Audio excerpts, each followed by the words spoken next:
Hi, let's do this. So, we're going to be talking about Blue Ocean Strategy, and Blue Ocean Strategy is one of the best books that I've read about business, about how to think about the business landscape, about how to think about competitors, and how do we actually apply that to our own business, especially if we're starting up. And even if we are launching a new product or we're creating a new line of products, then we need to think about the blue ocean strategy. And the premise is very simple, it's pretty simple to understand, which is red oceans are the ones where there's a lot of competition, everyone's doing the same thing, everyone's giving the same offer, everyone has the same product offering, and it's the same market that they're all targeting. And blue ocean is a market which is far bigger than the red ocean, which has more people in it, and that's where there is open opportunity to provide a tweaked product to that market such that it creates a new demand, right? So, for example, let me give you an example so that you understand it better, and then we can continue it forward. So, for example,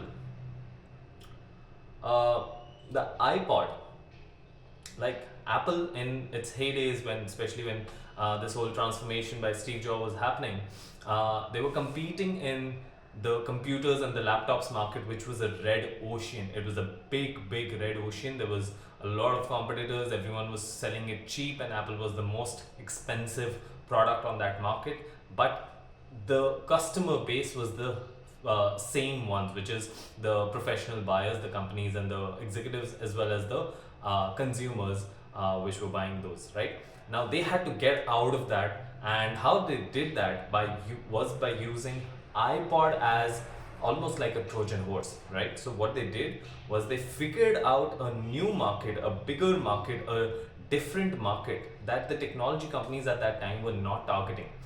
There was only Sony Walkman, which was a old product. It was something that was like done for before, and it was like old. I mean, it was not innovative. It was still very heavy to carry with you. So Steve Jobs and his team at Apple, they created iPod, which essentially became the device where you hold all of your music and take it wherever you want to go, right? And so that became like a blue ocean for Apple, that hey, like, I'm applying the same technology that I'm using at different other products, and I'm applying the same technology over here, where I can actually take it to a broader base of market.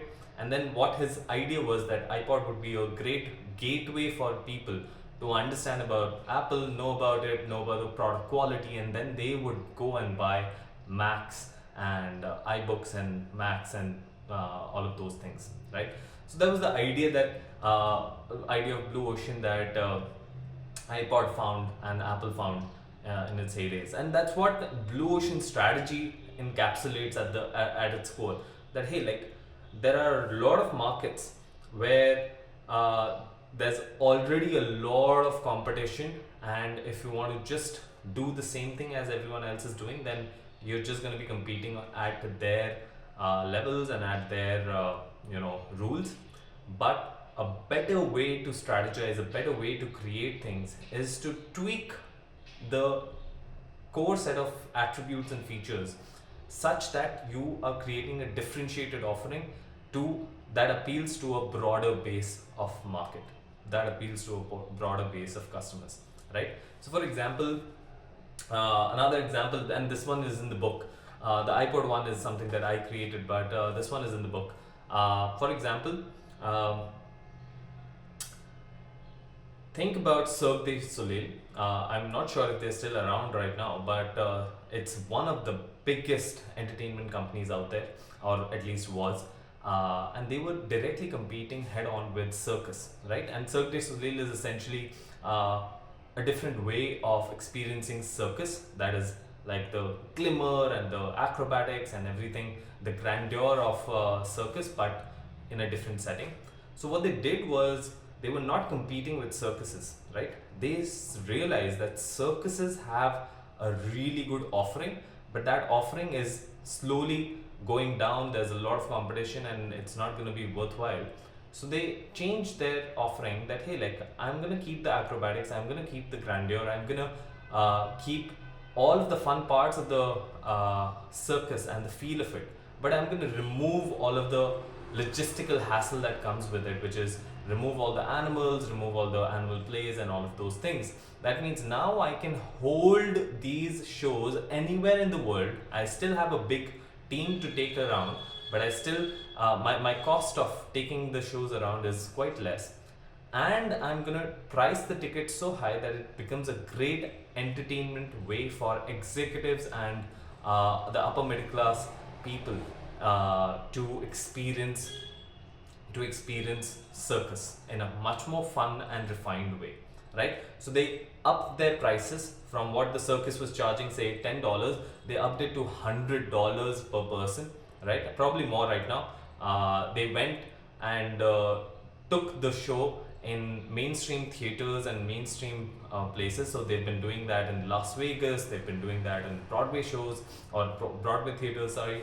And it opened up a huge market for them, because earlier there were only a few limited people that they had to market, the circuses had to market and get them into their tents. But now they were going to places where people were frequenting already.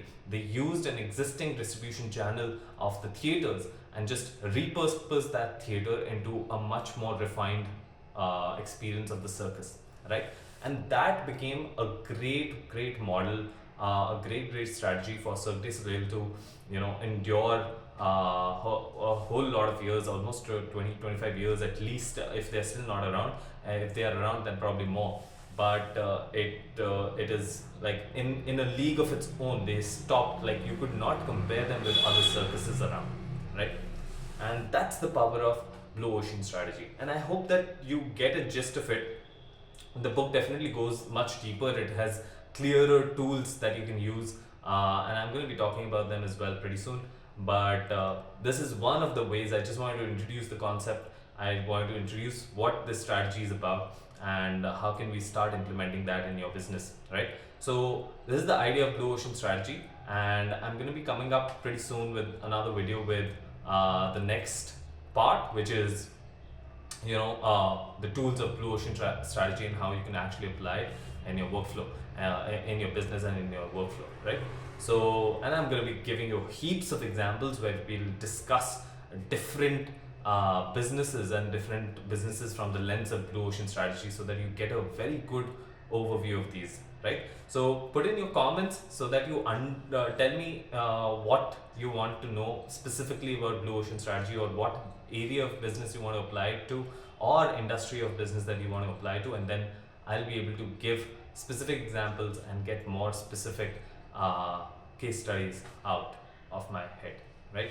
See you in the next one. Bye.